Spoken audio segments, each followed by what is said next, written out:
So play bargaining क्या है? देखो मैं आपको पहले एक थोड़ा सा इंट्रोडक्शन देता हूँ व्हाट इज प्ली बार्गेनिंग। देखो एक्चुअली आप मान के चलो कि इंडिया के अंदर there are over burdening of the trials, ठीक है। ये ऑब्जर्व किया गया है काफी टाइम से। Plea bargaining as a concept never entered India all of a sudden. It is basically considered to be as the child of the West, ठीक है। इसको एज अ वेस्ट का चाइल्ड माना जाता है। यूजुअली इसमें अमेरिका में ही इस कॉन्सेप्ट को जो है वो ज्यादा बड़े लेवल पर इंट्रोड्यूस किया गया है, ठीक है। इस कॉन्सेप्ट में क्या होता है कि देखो कई बार बहुत सारे जगहों पर ये देखने को मिला है, ठीक है, इन सो मेनी केसेस की अंडर ट्रायल प्रिजनर्स हैं, प्रिजनर्स अभी ट्रायल में हैं, ठीक है, तो they are confined under confinement only, ठीक है।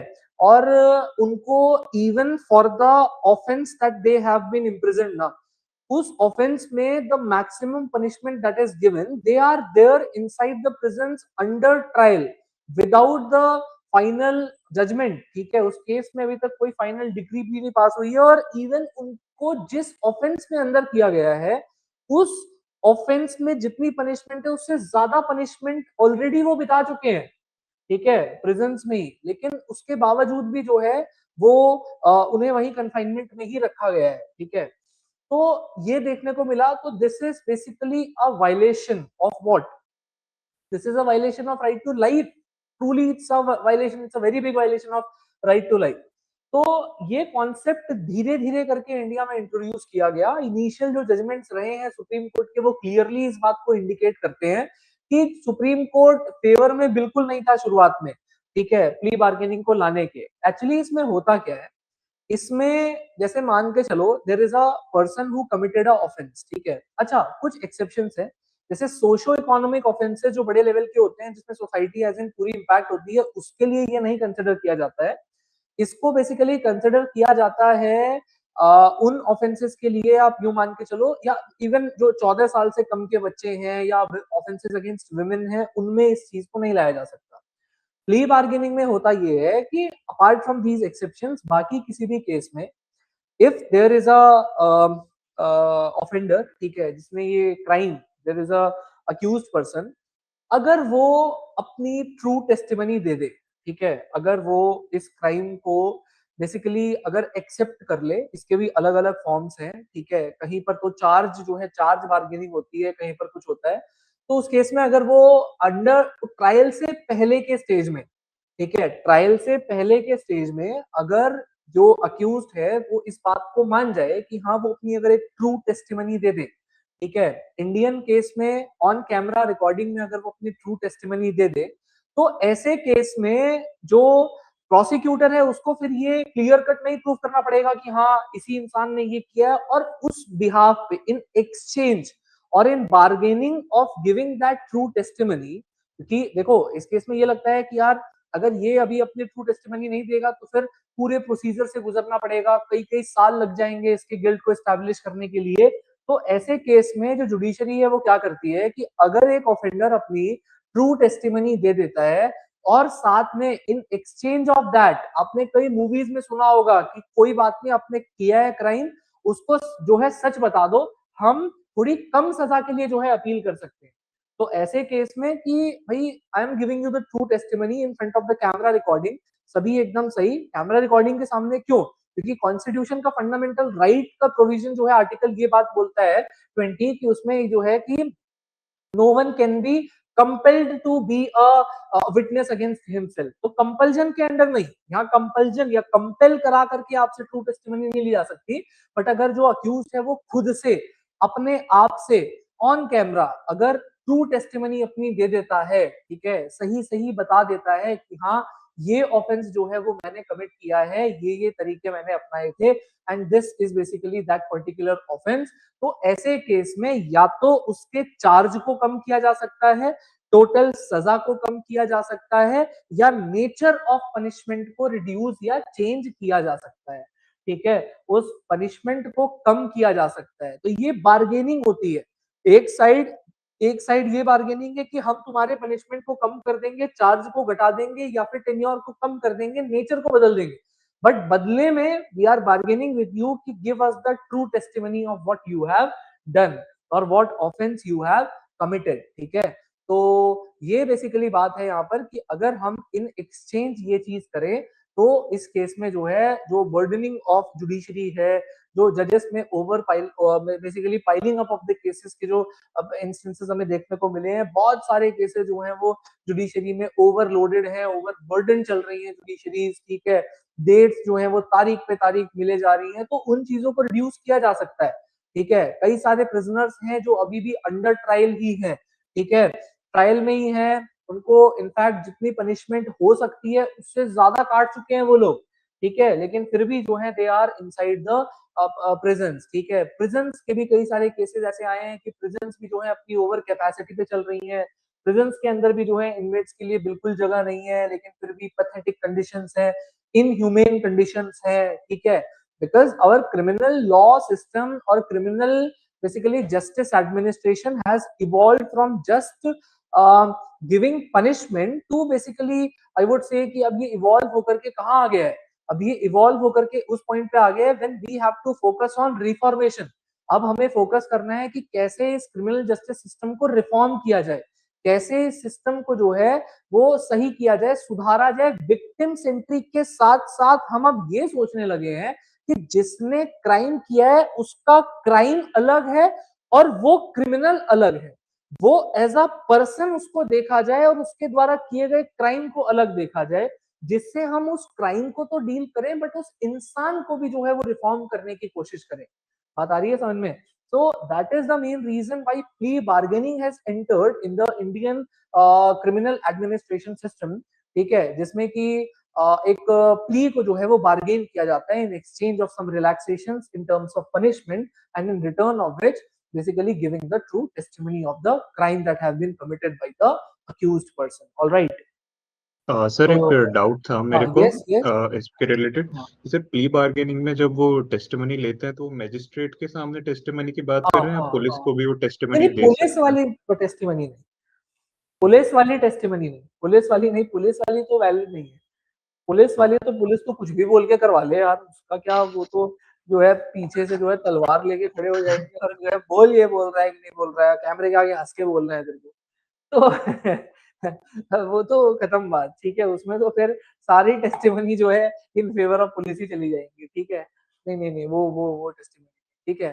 सो द चैप्टर वाज की the jurisprudence of negotiated justice, है ना, तो इसमें जस्टिस नेगोशिएट भी हो रहा है, वाई नेगोशिएट, बिकॉज जो लॉ है, जो जो बेसिकली पीनल प्रोविजन है या भारतीय न्याय संहिता है, वो एक तरफ ये बात करता है कि जो जस्टिस है वो according to the procedure that is established by law दिया जाएगा, ठीक है, बट दूसरे हाथ पे हम उसको कॉम्प्रोमाइज कर रहे हैं, कैसे कॉम्प्रोमाइज कर रहे हैं कि हम जो है उस बाय लॉ जो प्रोविजंस दिए गए हैं पनिशमेंट के लिए उसको कम कर दे रहे हैं, ठीक है, in exchange of what we want in the society.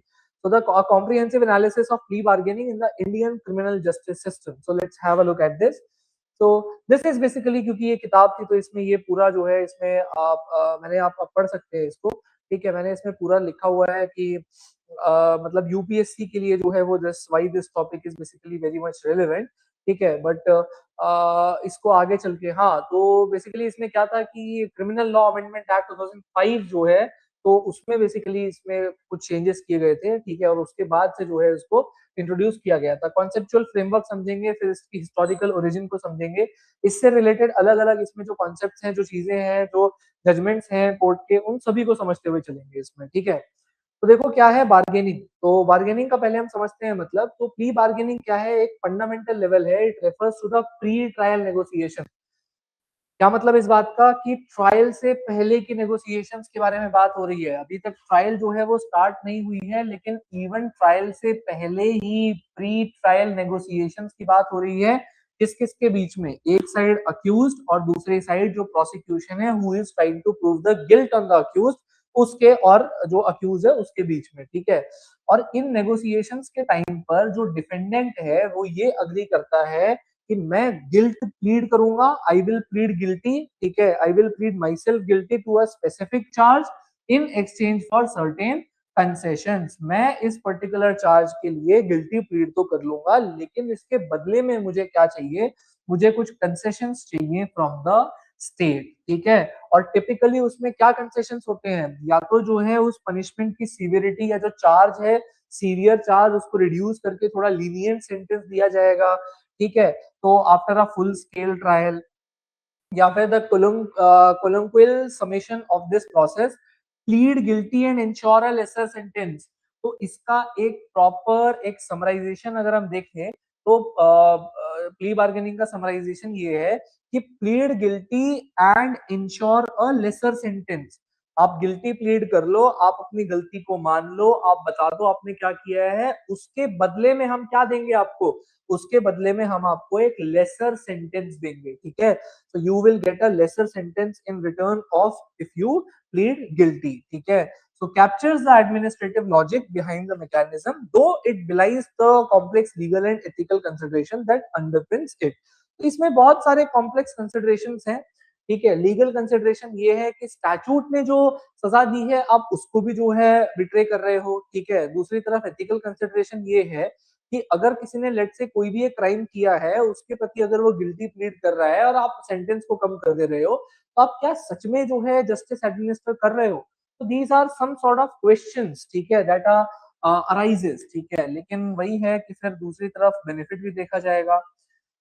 तो जो प्ली बार्गेनिंग का जो कॉन्सेप्ट है, तो प्ली बार्गेनिंग का कॉन्सेप्ट क्या है, एक रिलेटिवली रीसेंट स्टैट्यूटरी एडिशन है इंडियन लीगल सिस्टम में, और इसको ऑफन कहा जाता है कि it is the child of West, ठीक है। इसको वेस्ट का चाइल्ड माना जाता है, जो कि ओरिजिनेट हुआ था कहाँ, अमेरिकन क्रिमिनल जस्टिस सिस्टम में।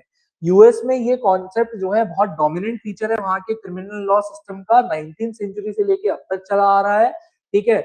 जिसमें उन्होंने पूरा एक ऐसा सिस्टम इवॉल्व कर दिया है जहां पर मैक्सिमम जो क्रिमिनल केसेस हैं वो आफ्टर प्लीडिंग गिल्टी जो है रादर देन जूरी वर्डिक्ट से नहीं but just by pleading guilty ही जो है वो सॉल्व हो जाते हैं, ठीक है। बाकी भी कई सारे कॉमन लॉ जुरिस्डिक्शंस हैं, जैसे इंग्लैंड हो गया, वेल्स, ऑस्ट्रेलिया, विक्टोरिया। तो यहाँ पर भी अगर हम देखें तो इन्होंने भी बहुत सारे फॉर्म्स ऑफ प्ली नेगोशिएशंस को जो है अपने क्रिमिनल एडमिनिस्ट्रेटिव सिस्टम में इंक्लूड किया है, ठीक है। थ्योरेटिकल बेसिस अगर हम देखें प्ली बार्गेनिंग का इंडिया के अंदर, so there is a doctrine called as nolo contendere. तो नोलो कंटेंडर क्या बोलता है कि I do not wish to contend, मैं कंटेंड नहीं करना चाहता, मैं खुद को सही प्रूव नहीं करना चाहता, मैं गलत हूं, मेरी गलती को मानो, मैंने गलती की है और मेरी इस प्ली बार्गेनिंग को एक्सेप्ट करो, ठीक है। So this doctrine allows the defendant to accept the conviction। इसमें जो डिफेंडेंट है वो कन्विक्शन को एक्सेप्ट करता है बिना ये without explicitly admitting a guilt in a way that could be used against them in subsequent civil litigations. तो इस तरीके से जो है अपने गिल्ट को वो इंसान जो है, जो भी अक्यूज्ड है, वो इस तरीके से एक्सेप्ट करता है कि इस पर्टिकुलर गिल्ट को आगे आने वाले किसी भी सिविल लिटिगेशन में उसके खिलाफ यूज ना किया जाए। For the purposes of the criminal cases it functions identical to a guilty plea. तो ये जो है बहुत ज्यादा अगर सिमिलर है तो वो किससे है, वो गिल्टी प्ली से बहुत ज्यादा सिमिलर है, ठीक है। It is very much similar to the proceedings of guilty plea, ठीक है। तो जिसमें जो है क्षमा क्षमा याचना, ठीक है, उससे जो है बहुत सिमिलर है ये। तो कॉन्सेप्चुअल शिफ्ट है, एक तरफ अगर हम देखें तो there is a pure adversarial model, जहां पर जो है वो बेंच होती है, यहाँ पर बार होती है और आपस में जो है दो पार्टीज एक दूसरे के साथ में खड़े होकर के जो है वो एडवर्सेरियल रिलेशंस को मेंटेन करते हुए इस केस के निपटारे को करते हैं। बट अगर हम यहाँ देखें तो it is very much against that model, जहां पर यहाँ क्या हो रहा है, यहाँ पर स्टेट को जो है, तो एडवर्सेरियल मॉडल में क्या होता है कि स्टेट को ये प्रूव करना होता है कि जो ऑफेंस है वो एक रीजनेबल डाउट के आगे जाके ट्रू है, ऑफेंस सही में हुआ है, ये प्रूव करना होता है प्रोसिक्यूशन को। बट वहीं अगर हम बात करें प्ली बार्गेनिंग की, तो it is a negotiated model that represents a significant evolution in Indian criminal jurisprudence. तो ये एक इवोल्यूशनरी मेथड है, ठीक है, किसी भी क्रिमिनल जस्टिस एडमिनिस्ट्रेशन का, ठीक है। टेक्सोनॉमी अगर हम देखें तो टेक्सोनॉमी में हम ये देखेंगे कि there are certainly three distinct types of plea bargaining. तीन तरीके की प्ली बार्गेनिंग होते हैं, ठीक है। तो अगर हम तीनों तरीकों को देखें तो हमें पता चलेगा जो पहला प्ली बार्गेनिंग है that is the charge bargaining, जिसको क्या कहा जाता है, it is called as charge bargaining. Charge bargaining में क्या होता है कि जो प्रोसिक्यूटर होता है, जो ये प्रूव करना चाह रहा है कि ए में गिल्टी, ए इज गिल्टी, जो ये बात प्रूव करना चाह रहे हैं दैट इज द प्रोसिक्यूटर। इसमें प्रोसिक्यूटर ये अग्री करता है कि जो सीरियस चार्जेस है, देखो नाम चार्ज बार्गेनिंग, कि जो सीरियस चार्ज लगाए गए हैं उसके अंडर, या फिर बहुत सारे मल्टीपल काउंट्स में उसके अगेंस्ट जो है चार्ज लगाए गए हैं, तो उसको in exchange for a guilty plea to lesser offence, कि मैं गिल्टी प्ली कर लूंगा लेकिन फॉर अ लेसर ऑफेंस, मेरे ऊपर जो चार्ज आपने सीरियस ऑफेंस का लगाया है उस चार्ज को हटाकर एक लेसर ऑफेंस के चार्ज को मेरे अगेंस्ट लगाओ। तो जो मेरे अगेंस्ट चार्ज है वो अभी लेट से मर्डर का है, तो उसको हटा करके कोई भी दूसरा जो छोटे लेवल का चार्ज है उसको लगाओ, ठीक है। So that is the main method of plea bargaining under charge bargaining, alright. इसमें क्या होता है, इसमें जैसे स्टिग्मा, जैसे अगर मान के चलो कि कुछ सीवियर जो चीजें होती है ना, तो सीवियर जो ऑफेंसेस होते हैं उनमें एक सोशल स्टिग्मा अटैच होता है। इवन उस सीरियस ऑफेंस के अगेंस्ट के में जो प्रोविजन है, जो सजा जो मेंशन की गई है, अगर मान के चलो वो सजा मिल जाती है एक इंसान को, तो हमेशा अगर वो बाहर भी इवन चला जाएगा ना जेल के, उसके बाद भी जो है वो सोसाइटी में एक सोशल स्टिग्मा रहेगा उसके अगेंस्ट, और वो सोशल स्टिग्मा उसके अगेंस्ट यही रहेगा कि भाई इसने जो है ये पर्टिकुलर ऑफेंस जो है किया था, ठीक है। तो इसीलिए ताकि उसके अगेंस्ट एक छोटा लेवल का जो है वो चार्ज लगाया जाए, ताकि उसके अगेंस्ट जो एक अटैच्ड सोशल स्टिग्मा है वो सोशल स्टिग्मा ना रहे उससे अटैच्ड, ठीक है। अच्छा, अभी अगर हम आए दूसरे पे, so that is sentence bargaining, ठीक है। क्या है ये, it is sentence bargaining. Sentence bargaining क्या होता है कि अक्यूज जो है, जो उसके ऊपर ओरिजिनल चार्ज है वही एक्सेप्ट करता है, लेकिन बस ये बोलता है एक प्री नेगोशिएटेड अग्रीमेंट के तहत कि जो मेरे को इस चार्ज में आप सेंटेंस दे रहे हो, लेट से किसी चार्ज में मान के चलो 3 से 7 साल तक का जो है वो सेंटेंस का प्रोविजन है, तो ये बोलता है कि मुझे जो है 7 साल का ना दिया जाए, मुझे बस 3 साल का दिया जाए, ठीक है। तो मेरे को जो है कम सेंटेंस दिया जाए, इसको कहेंगे सेंटेंस बार्गेनिंग। तो ड्यूरेशन ऑफ इनकार्सरेशन जो है वो उसको क्या किया जाता है, या हम जिसको कहेंगे इम्पोजिशन ऑफ द फाइन जो है इंस्टेड ऑफ प्रेजेंट टाइम। या तो मान के चलो कि अगर 3 साल की सजा है, तो 3 साल की सजा को हटा करके मुझे बस एक काम करो, मैं 1 लाख का फाइन भर दूंगा, तो या तो इसको जो है कम कर दो और एक फाइन पे रिड्यूस कर दो, ठीक है। तो इसमें सेंटेंस बार्गेनिंग में सेंटेंस को रिड्यूस किया जाता है।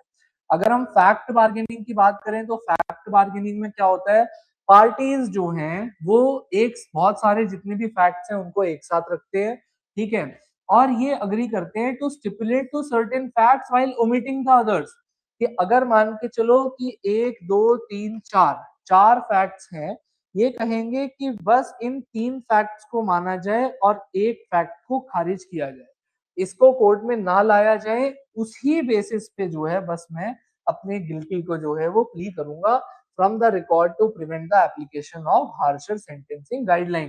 तो ये जो है यूजुअली कम होता है, लेकिन फैक्ट बार्गेनिंग भी एक ऐसा बार्गेनिंग का सिस्टम है प्ली बार्गेनिंग का, इसमें कहेंगे अगर हमारे पास 10 फैक्ट है तो 6 फैक्ट जो है उन्हीं को केवल कोर्ट में रखा जाए, 3 जो या 4 जो फैक्ट है उनको एकदम हटा दिया जाए, ताकि उन फैक्ट को in basically providing the sentence और पनिशमेंट, उन फैक्ट को फिर जो है कंसिडर ही ना किया जाए, ताकि इससे क्या होगा, उन फैक्ट से अगर थोड़ी पनिशमेंट और बढ़ सकती थी तो वो पनिशमेंट और नहीं बढ़ेगी।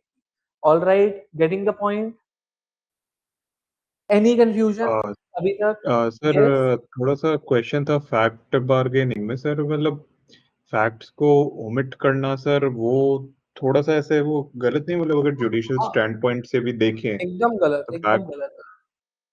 हाँ मीन्स पूरे फैक्ट्स इंक्लूड करना आई थिंक वो नेसेसरी रहता है, अगर जुडी अगर कोई हमें बस केसेस ना चल रहे हैं तो। फैक्ट दिख रहा है, लेकिन अगर हम बात करें ना चार्ज बार्गेनिंग पर भी, क्यों बार्गेन, क्यों चार्ज जो है कम किया जाए, चार्ज जो लगाया वही लगेगा ना, अगर मर्डर का चार्ज लगाया है तो फिर आप क्यों जो है खाली आउटरेज ऑफ मॉडेस्टी का चार्ज लगा दोगे? क्यों चार्ज कम किया जाए? गलत सारे ही हैं। बट वही बात है कि फिर या तो चलने दो फिर प्रोसीडिंग्स, या अंडर ट्रायल चलने दो, चलेगा फिर 10 साल, 12 साल, 14 साल, फिर कोई उसका इलाज ही नहीं। और अगर चाहते हो कि वो जल्दी डिस्पोज ऑफ हो, तो फिर ये एक्सेप्ट करना पड़ेगा, फिर वही बात। ठीक है, और कुछ तो सर एक्सेप्ट। हाँ और सर एक थोड़ा मतलब मॉरल्स के जैसा टाइप क्वेश्चन है ये। बट हाँ हाँ। सपोज कोई है ना, कोई अक्यूज्ड है, उसने है ना प्ली बार्गेनिंग का वो करा है, तो जैसे उसे प्ली बार्गेनिंग ऑफर करी है, तो उसमें सर जो विक्टिम की सपोज साइड से कोई भी फैमिली है, तो उसका वो नहीं मतलब कंसिडरेशन में लिया जाएगा तो ये प्ली बार्गेनिंग प्रोसिक्यूटर की ऑफर। जो बात कर रहे हैं वो फैमिली साइड ही तो है।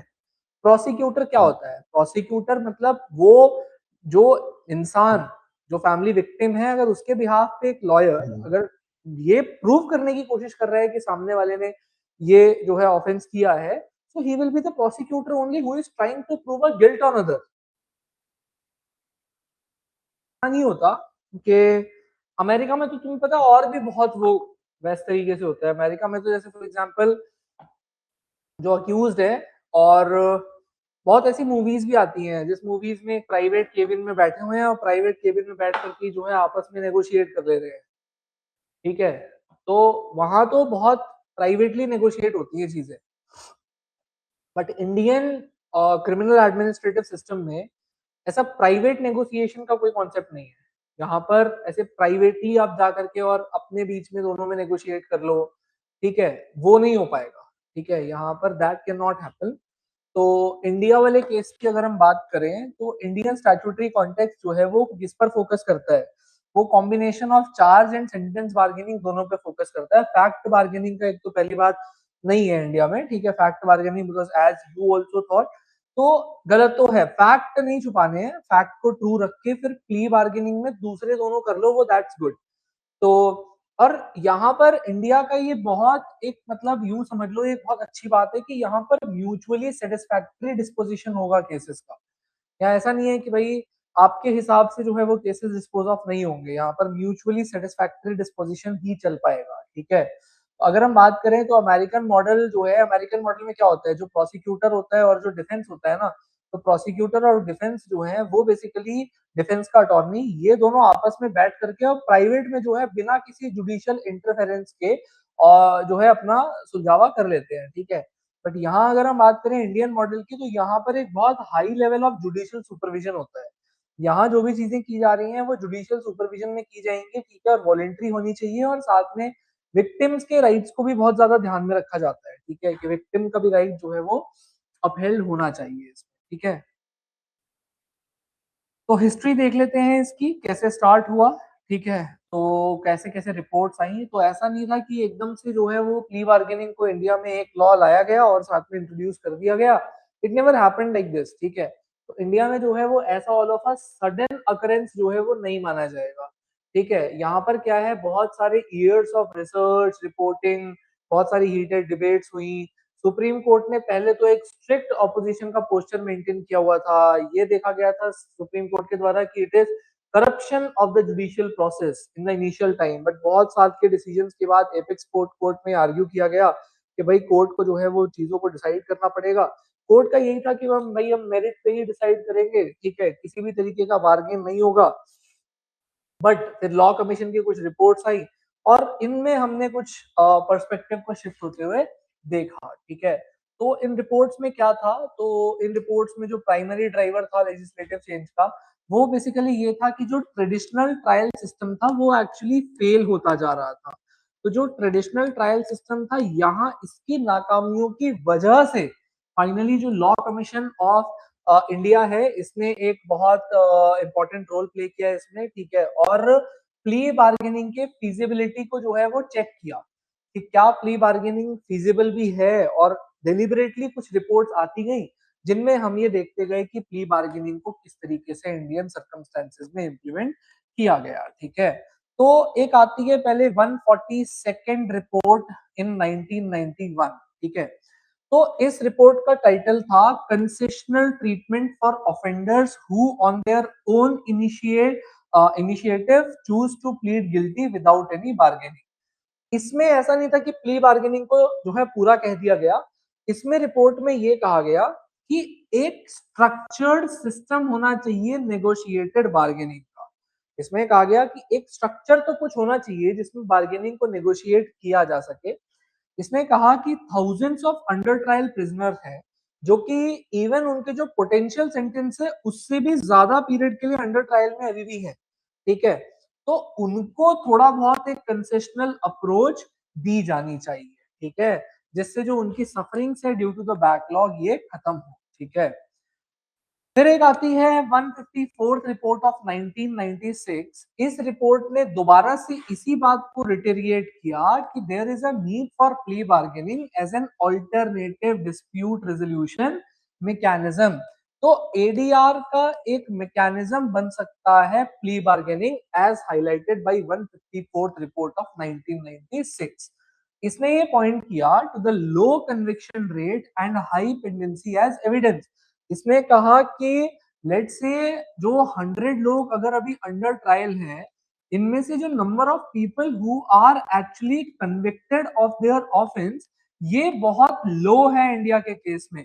इसका मतलब बहुत सारे ऐसे लोग जो कि अभी अंडर ट्रायल में हैं बट वो कन्विक्ट नहीं होंगे, तो अल्टीमेटली जब उनको रिहा किया जाएगा तब तक उनकी बहुत बड़ा हिस्सा ऑफ लाइफ वेस्ट हो जाएगी।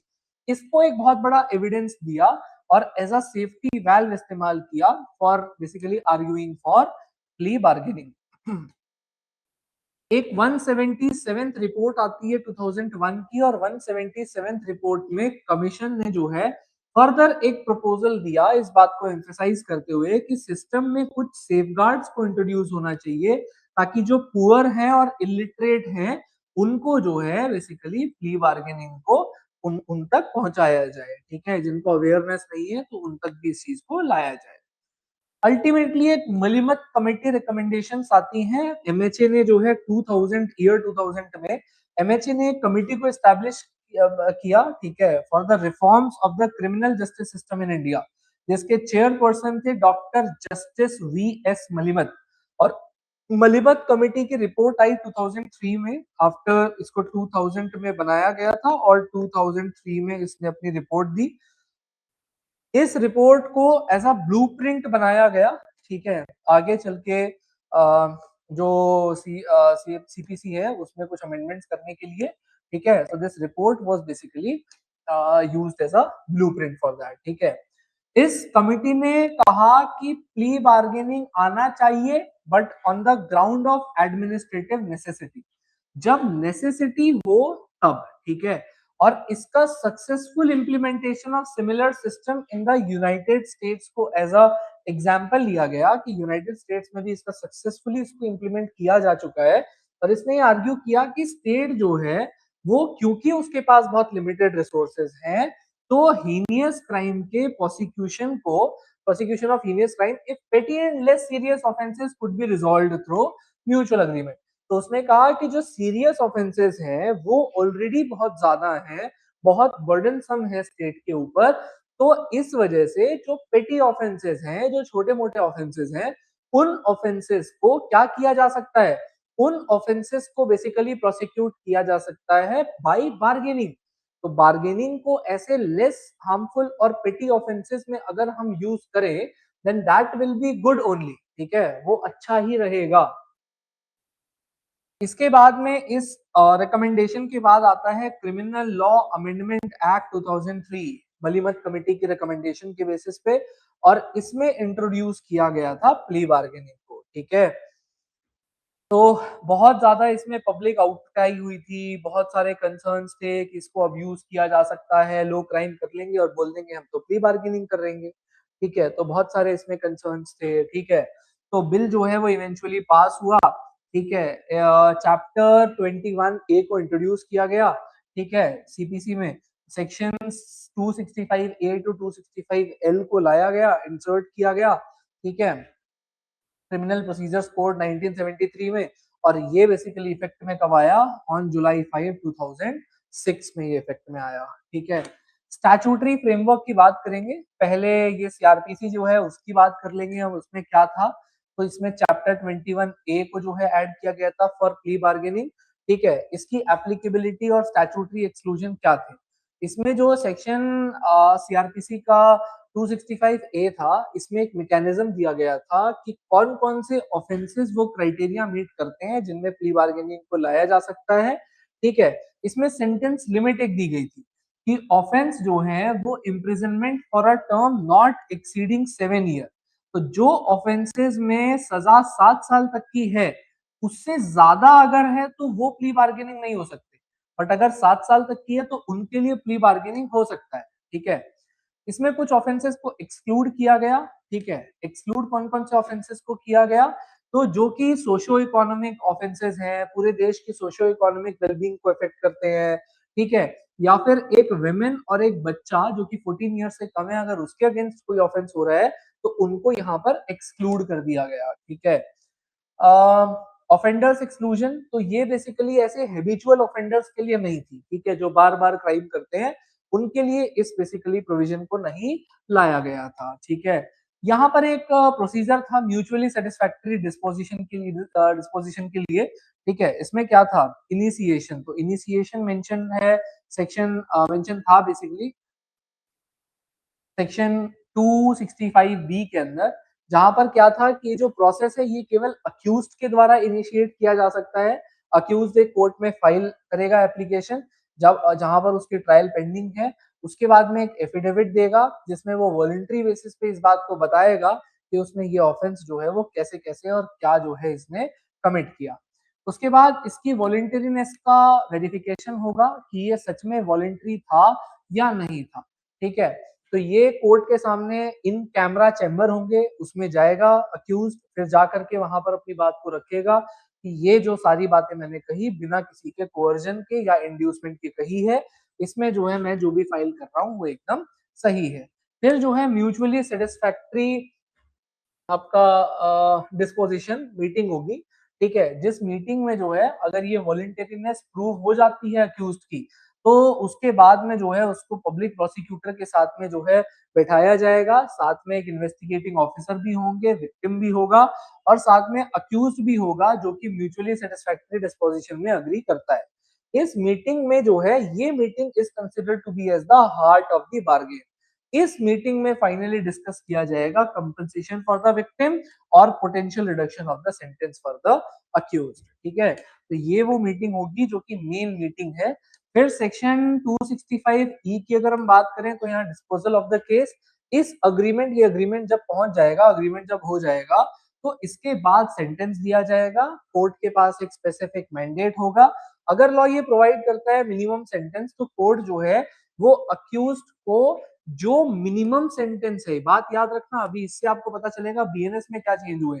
तो अकॉर्डिंग टू सीआरपीसी जो मिनिमम सेंटेंस है, तो कोर्ट उस मिनिमम सेंटेंस का हाफ जो है वो दे सकता है। ठीक है, अगर कोई मिनिमम सेंटेंस प्रेस्क्राइब भी नहीं है तो कोर्ट जो है वो 1/4 of the sentence provided for the offence. तो जितना भी सेंटेंस है, अगर कोई मिनिमम सेंटेंस नहीं प्रोवाइडेड है, केवल एक सेंटेंस है वो प्रोवाइडेड है, तो उसका 1/4 ऑफ द सेंटेंस जो है वो उस केस में दे सकता है। अगर मिनिमम दिया गया है जैसे 3 to 7 ईयर्स का है, तो मिनिमम अगर दिया गया है 3 ईयर्स का, तो उस 3 ईयर का हाफ मतलब 1.5 ईयर का सेंटेंस। अगर जो है वो मान के चलो कि 5 ईयर्स का इम्प्रिजनमेंट सीधा दे दिया गया है, तो 5 का 1/4 जो है वो दे सकता है, अगर केवल एक ही इम्प्रिजनमेंट दिया गया है तो। ठीक है, फाइनली सेक्शन 265G की तहत अगर हम देखें तो इसमें क्या है, judgement delivered through plea bargaining is final. तो जो जजमेंट प्ली बार्गेनिंग के थ्रू दिया गया वो फाइनल माना जाएगा।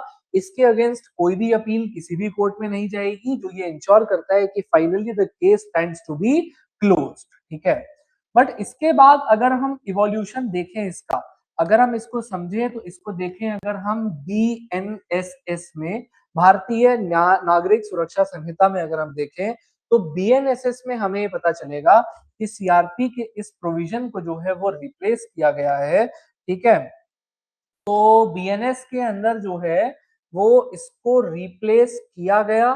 ठीक है, यहाँ पर उसका सेक्शन नहीं दिया है, विल सी, बट इसमें जो मेजर चेंजेस है वो टाइम टू टाइम लिखे होंगे वैसे सेक्शन इसी में ही। तो उसमें देखो इसमें क्या है इसमें एक इन 30 डेज लिमिट इंट्रोड्यूस की गई। अर्लियर व्हाट वाज हैपनिंग कि सीआरपीसी में क्या था कि अगर मानो कोई केस ऑलरेडी ट्रायल में है, ट्रायल के पूरे टाइम के बीच में कहीं पर भी you can enter and basically give that sentence, ठीक है, आप sorry start that plea bargaining, ठीक है, कहीं पर भी बीच में आप घुस करके जो है वो प्ली बार्गेनिंग को कर सकते हो स्टार्ट, ठीक है। तो यहाँ सीआरपी, हाँ, तो ये this is section 290 of BNSS. तो सेक्शन 290 ऑफ बीएनएसएस क्या करता है, एक स्ट्रिक्ट टाइम लिमिट इंपोज करता है प्ली बार्गेनिंग के लिए।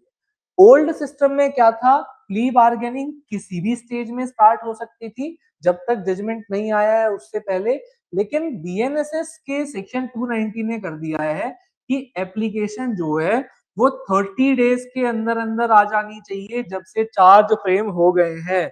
आज अगर चार्जेस आपके अगेंस्ट फ्रेम हो चुके हैं तो उसके 30 दिन के अंदर अंदर आपकी अगर एप्लीकेशन प्ली बार्गेनिंग के लिए आ जाती है देन दैट्स ओके, अदरवाइज उसके अलावा प्ली बार्गेनिंग को एक्सेप्ट नहीं किया जाएगा। ऑलराइट, इसके बाद में इसमें क्या है, इस सेक्शन में जो है ये इस सेक्शन का इंटेंशन क्या है, ये इंश्योर करना कि प्ली बार्गेनिंग को अर्ली रेजोल्यूशन टूल की तरह ही जो है जल्दी ही प्ली बार्गेनिंग से रेजोल्यूशन अगर हो जाए तो अच्छा है। इसको ऐसा लास्ट मिनट टेक्निक ना यूज किया जाए कि भाई पूरे ट्रायल चल रहा है और अक्यूज है, उसको ये दिखता जा रहा है ट्रायल में कि उसको जो है सजा होनी होनी है, तो लास्ट मिनट जाकर के वो बोलता है कि जी मैं मानता हूँ अपना गिल्ट और प्री बार्गेनिंग से जो है वो अपने सेंटेंस को कम करवाना चाह रहा हूँ। नहीं, ऐसा आप नहीं कर सकते हो। अगर आप जो है क्या कर रहे हो, अगर आप आपको 30 दिन के अंदर ही अंदर प्ली बार्गेनिंग को यूज करना है, otherwise you can not use the plea bargaining, ठीक है।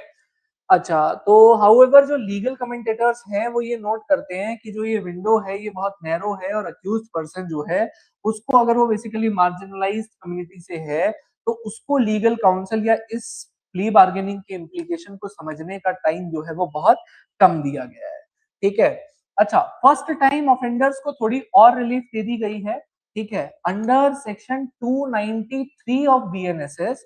तो ये क्या किया गया है कि मिनिमम सेंटेंस कितना, तो पहले क्या था, पहले मिनिमम सेंटेंस, मिनिमम जो सेंटेंस है, जैसे अगर एक रेंज है 3 to 7 की, अगर एक मान लो रेंज है, तो इसमें जो मिनिमम वाली रेंज है उसका हम मान के चलते हैं 1/2 तक जो है वो सजा दी जा सकती थी।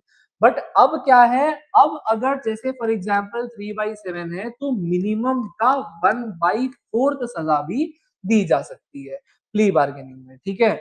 कोर्ट जो है वो, अब कोर्ट पहले क्या कर सकता था, जैसे 3/7 अगर है तो मैक्सिमम का 1/4 भी दे सकता था, बट अब अगर जैसे 3/7 है तो मैक्सिमम का 1/6 भी दिया जा सकता है, ठीक है। तो सेंटेंसेस को इस तरीके से जो है वो फर्स्ट टाइम ऑफेंडर्स को ये रिलीफ मिला है, ठीक है। तो देर इज अ रूल, ठीक है, जिसको कहते हैं 1/4 एंड 1/6। मिनिमम वाले का 1/4 और मैक्सिमम वाले का 1/6 of the punishment can be given under the plea bargaining rule, all right। तो इसमें ये दिया जा सकता है। Now integration of community service as a punishment, this we will be doing in the next class, all right. So are you able to understand, समझ में आ रहा है ना सर? हाँ सर, हाँ sir. All right, so will be doing in the next sir ये class. PDF मिलेगी क्या वैसे? You will get definitely. I have already shared it with the team that do some modification इसमें कुछ, क्योंकि ये तो ब्लैक है, बिकॉज क्या होता है ना, यहाँ पढ़ाने के लिए ब्लैक चाहिए होती है, क्योंकि फिर ना टेस्ट नहीं आ पाता ठीक से व्हाइट पीपीटी में। तो मैंने तो हाँ। इसको अभी ब्लैक किया है, but I have already shared it with the DTP team, वो लोग they will modify it, will convert it into notes and then will share it to you, ठीक है। Yes sir. ऑल राइट, चलो ठीक है, करते हैं फिर नेक्स्ट क्लास में। Okay, bye bye.